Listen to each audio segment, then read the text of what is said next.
এইমাত্র আমাকে কফি দিল আম্রপালি, কিন্তু কফিটা আমার একটা অদ্ভুত গন্ধ লাগছে। একবার তুই এইমাত্র কফিটা তুই চিকেন বানাচ্ছিস? হ্যাঁ, তুই কফিতে চিকেন দিয়েছিস? হতে পারে দিয়েছি, হয়ে গেছে, একটু বুঝতে পারিনি, ভেরি সরি।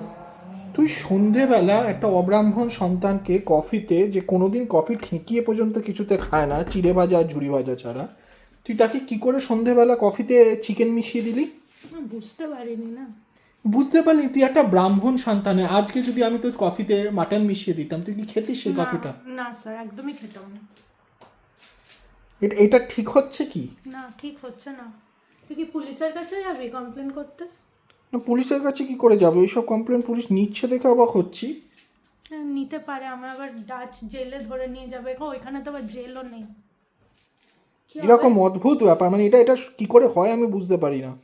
কফিতে এটা দেখুন, কফিতে এই চিকেনটা মিশিয়ে দিয়েছে।